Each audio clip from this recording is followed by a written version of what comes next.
Sometimes you're up, sometimes you're down. Sometimes things go real well, and sometimes they don't.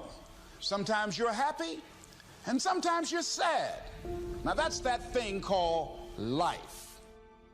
When what you believe infiltrates behavior, the process gives you foundation.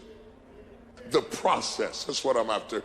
The process gives you foundation. When what you believe infiltrates behavior, the process gives you foundation.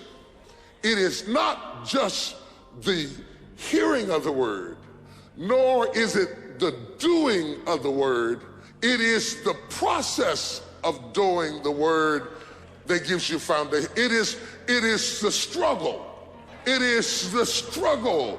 It is the wrestling. It is the praying. It is the pulling. It is the trial. It is the temptation. It is the stumbling and falling and getting back up again. It is the aggravation and the intimidation that gives you foundation. It's not just the mechanical influence of robotically doing the word. It is just that as you go to do it, you learn things about yourself that you didn't know. You learn how to go through aggravation and heartache. You learn how to deal with obstacles and situations. And while you're trying to do and carry out what he told you to do, all of a sudden you're going deeper and deeper and deeper. And so if he gave it to you without letting you build into it, you wouldn't be prepared for it.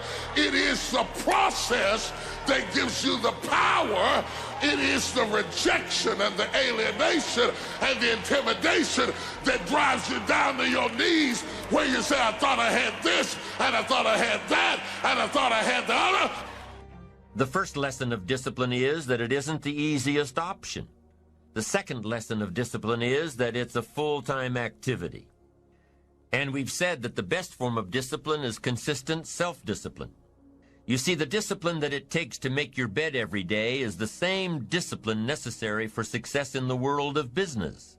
The discipline to organize your garage is the same discipline to organize your business.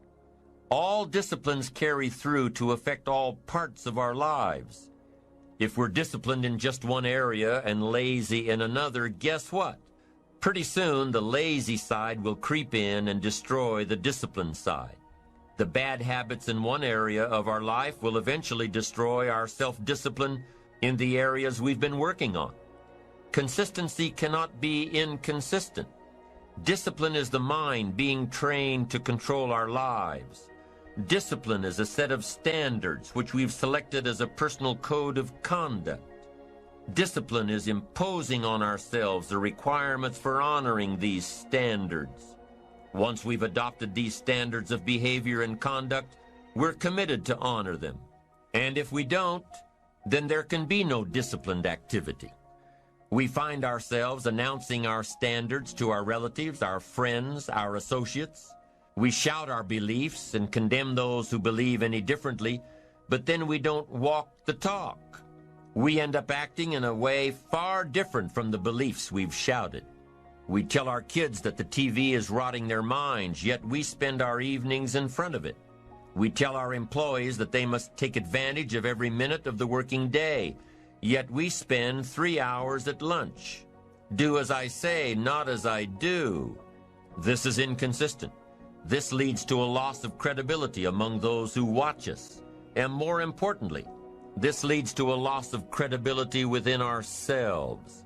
The only thing worse than one who is inconsistent in applying their self-imposed disciplines is one who has never considered the need or the value of discipline at all.